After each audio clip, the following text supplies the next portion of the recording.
Okay, let's dive right into this. Welcome to The Explainer. Have you ever just held a perfectly crafted object, maybe the phone you're holding right now or the shoes you're wearing, and really wondered about the invisible wars that were fought just to get it into your hands? Well, today we are unpacking the high-stakes puzzle of modern manufacturing, because it's this relentless, fascinating balancing act of trying to make our everyday products sustainably, profitably, and of course, perfectly. So, what does it actually take to make a world-class product? In today's fiercely competitive global marketplace, the answer isn't just coming up with a good idea. Not anymore. It's actually this massive, hidden web of interconnected decisions. Think of global competition as the ultimate antagonist in this story. Because if a manufacturer miscalculates just one single material choice, or misjudges just one production step, a product can instantly become way too expensive, entirely too fragile, or even totally devastating to the environment. All right, let's jump into Section 1, the world-class target, balancing quality, cost, and sustainability. The thing to understand here is that achieving world-class status isn't some fixed finish line you cross and then you're done. It's a constantly moving target. Consumer expectations are always rising, new materials are constantly being invented, and environmental regulations get tighter every year. So to stay on top, a manufacturer literally has to elevate all three of these pillars at the exact same time without dropping a single one. So the crucial point is, how do they hit a target that just never stops moving? Well, they lean on a philosophy known as Kaizen. This is the Japanese concept of continuous, never-ending improvement. You see, the best manufacturers don't just design a product and walk away from it. They meticulously evaluate every single detail, day after day. Quality has to be viewed as this constant, ongoing investment. Mainly because the cost of catching and fixing defects later down the line, it grows exponentially. It is just a relentless daily drive for perfection on the factory floor. But actually scratch that. It starts way earlier. Which brings us to Section 2, design and sustainability. These are the decisions made right at the drawing board. This is where engineers apply what's called a life cycle assessment, which evaluates the cradle-to-cradle journey of a product, from digging the resources out of the ground all the way to final recycling. Because the early design choices made right here at the very beginning directly dictate the product's long-term impact on our planet. Let's look at how brilliant design choices play out in the real world.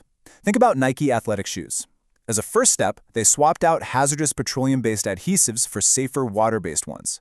But the really cool part is the next few steps. During production, a huge amount of excess rubber, they call it flashing, builds up around the sole of the shoe. Instead of just dumping it in a landfill, Nike engineered a way to grind that flashing down into a microscopic 500 micrometer powder and then mix it right back into new rubber. They reduced their waste by 40%. And get this, the resulting mixture actually had better abrasion resistance and durability than the premium rubber. It's a massive environmental win that literally made the product better. And that perfectly tees up our next phase. Section 3, Materials and Energy. Subtitle here, The Hidden Costs of Our Physical World.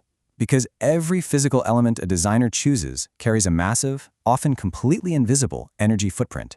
Whether a material is being mined, synthesized, or even recycled, it takes an unbelievable amount of power to get it into a usable form before it ever even reaches a factory door. And this brilliantly illustrates exactly what I mean. Just look at the massive gap in energy demands here. Extracting brand new aluminum from bauxite ore requires a staggering 300 megajoules per kilogram. But if you compare that to using recycled aluminum, that only takes 42.5 megajoules per kilogram. It's incredible. The energy required to produce a raw material can be thousands of times greater than the energy used to actually shape it in the factory.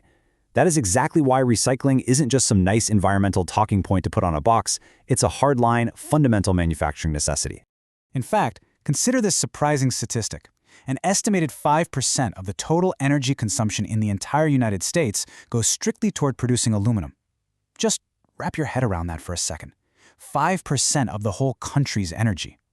When an engineer chooses aluminum to make, say, a lighter car to save on gas, they'd better be absolutely sure that car is going to be effectively recycled at the end of its life, or the overall energy math simply doesn't add up for the planet. Okay, so once we've carefully selected our materials, we transition from theory to physical reality. Section 4, picking the right process. We are looking at the puzzles on the factory floor. How do we physically transform those raw materials into finished parts? Well, it turns out process selection is an absolute maze of technical compromises. When you plot out achievable tolerance against surface roughness, you see how different manufacturing operations kind of cluster together. The closer you push toward tighter, microscopic tolerances and perfectly smooth surfaces, the further you push into incredibly high costs. Requesting a part to be unbelievably precise and perfectly smooth exponentially drives up manufacturing time and money. Honestly, sometimes up to 60% of a part's entire cost comes just from that one final finishing pass. So the golden rule in engineering is this: specify as rough a finish and as wide a tolerance as you can functionally get away with. But look, even with the absolute perfect tolerances, the real world is just messy. We call these sources of unpredictable chaos factory noise. When engineers talk about a manufacturing process needing to be robust, what they mean is it has to survive these unpredictable everyday elements. Imagine you're injecting plastic gears. A sudden spike in the plant's humidity, a tiny speck of dust drifting onto the raw plastic pellets from an open loading dock door, or even just a slight temperature difference in the machine when operator shifts change, any of that can completely ruin a whole batch. A truly robust process is engineered to withstand all that everyday human and environmental chaos. Let's put this to the test with a practical puzzle. If you were the manufacturer and you needed to produce this simple axiomatic metal part you see right here, but you needed it in massive quantities, say millions of them, how would you do it? I mean, you've got options. You could cast it, you could use powder metallurgy, you could literally machine it out of a solid block of metal, or you could force it through an extruder. Now, what's really interesting about this slide is the direct contrast between two very popular options. Take machining. It's super easy to set up on standard CNC tools, but it creates a massive amount of scrap waste because you're literally carving away good metal. On the flip side, we have cold extrusion, or heading.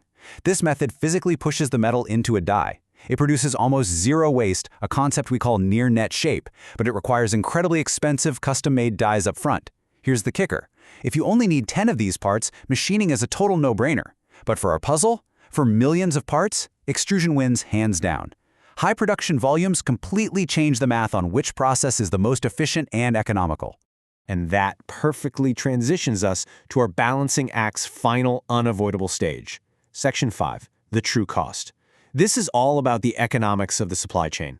Because making a world-class product means absolutely nothing if the business goes bankrupt trying to do it. We have to account for direct labor, indirect overhead, the multi-million-dollar tooling, and the unbelievably complex global logistics required to move it all around. You know, for decades, the standard financial playbook was pretty simple: outsourcing.